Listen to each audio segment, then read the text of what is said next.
बनारस की बेटी ने जेएनयू पर लहराया परचम। जाने कौन है नई प्रेसिडेंट अदिति मिश्रा। नमस्कार, स्वागत है आपका न्यूज़ 18 का डिजिटल प्लेटफॉर्म देख रहे हैं आप। मैं हूं आपके साथ कृष्ण भौंडेले। जेएनयू स्टूडेंट्स यूनियन यानी कि जेएनयू एसयू के इलेक्शन रिजल्ट्स अब आ चुके हैं और एक बार फिर कैंपस रेड हो गया है। वोटिंग 4 नवंबर को ही थी, जिसमें 9,043 स्टूडेंट्स में से 67% ने वोट डाले। इस चुनाव में लेफ्ट यूनिट के पैनल ने जीत हासिल की है। सभी 4 बड़े पदों पर उन्होंने कब्जा कर लिया है। प्रेसिडेंट बनारस की अदिति मिश्रा बनी है, जिन्होंने एवीपी के विकास पटेल को 1,861 वोटों से मात दी है। विकास को कुल 1,447 वोट मिले। वाइस प्रेसिडेंट के पद पर के गोपिका बाबू और जनरल सेक्रेटरी के पद पर सुनील यादव की जीत हुई है। जॉइंट सेक्रेटरी दानिश अली बने हैं। इस जीत हार के बाद लोग जानना चाहते हैं कि आखिर जेएनयू की नई प्रेसिडेंट अदिति मिश्रा कौन है। तो आइए आपको विस्तार से उनके बारे में बताते हैं कि अदिति मिश्रा कौन है। अदिति मिश्रा उत्तर प्रदेश के बनारस यानी वाराणसी की रहने वाली हैं। यह वह जगह है जहां गंगा बहती है, लेकिन अदिति ने हमेशा इंसाफ की आवाज़ उठाई है। बिहार से अपनी स्कूलिंग पूरी करने के बाद उन्होंने बनारस हिंदू यूनिवर्सिटी यानी कि BHU से इकोनॉमिक्स में ग्रेजुएशन किया। वहां से ही उनका फायर दिखने लगा था। 2017 में BHU में लड़कियों के हॉस्टल कर्फ्यू के खिलाफ उन्होंने आंदोलन लीड किया। उन्होंने लड़कियों को रात 8 बजे के बाद बाहर ना घूमने के खिलाफ आवाज़ बुलंद की। अदिति और उनके साथियों ने इतना हल्ला मचाया कि एडमिनिस्ट्रेशन को झुकना पड़ा उन लोगों के सामने और कर्फ्यू को हटाया गया। ये उनकी पहली बड़ी जीत थी, जो बताती है कि वो छोटे छोटे मुद्दों पर अपना स्टैंड लेती हैं और अपने स्टैंड पर क्लियर खड़ी रहती हैं। ग्रेजुएशन के बाद अदिति ने पुडुचेरी यूनिवर्सिटी में साउथ एशियन स्टडीज़ में मास्टर्स किया। फिर 2018 में वहां वाइस चांसलर के दफ्तर का घेराव किया।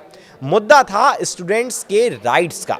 फिर 2019 में फीस बढ़ोतरी के खिलाफ सड़कों पर उतरी और CAA NRC के विरोध में पूरे देश भर के प्रोटेस्ट में वह शामिल हुई। अदिति कहती हैं कि ये आंदोलन मुझे सिखाते गए कि कैसे एकजुट होकर सिस्टम को चेंज किया जा सकता है।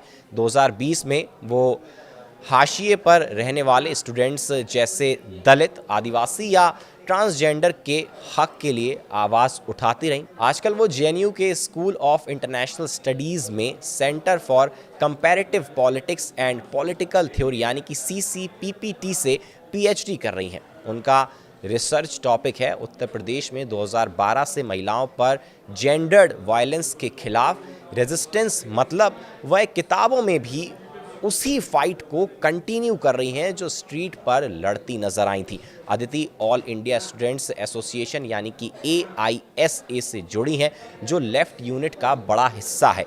वह सेकेंड ईयर की PhD स्टूडेंट हैं और इंटरनल कंप्लेंट्स कमेटी यानी कि ICC की मेंबर भी हैं। ICC वह बॉडी है जो कैंपस में सेक्सुअल हैरेसमेंट की शिकायतें हैंडल करती है। अदिति ने यहाँ पारदर्शिता लाने के लिए रिपोर्ट्स भी पेश की ताकि हर जेंडर यानी कि लड़के, लड़कियाँ, ट्रांसजेंडर सबकी सुनवाई हो सके। AISA में उन्होंने ये सुनिश्चित किया कि पार्टी में सबके लिए सीट्स हों, चाहे कोई भी बैकग्राउंड का हो। उनका मेन फोकस है जेंडर जस्टिस, प्रोग्रेसिव वैल्यूज़ और लोकतांत्रिक राइट्स। इस इलेक्शन में भी उन्होंने कैंपस की एक्सेसिबिलिटी, पढ़ाई की क्वालिटी गिरने और फीस के बोझ पर बात की। वह कहती हैं कि एजुकेशन सबके लिए सुलभ होनी चाहिए। ABVP को हराकर लेफ्ट की अदिति तमाम महिलाओं के लिए मिसाल बन गई हैं। उनकी जीत के बाद कैंपस में जश्न का माहौल है। हर तरफ लाल झंडे लहरा रहे हैं, स्लोगन्स गूंज रहे हैं।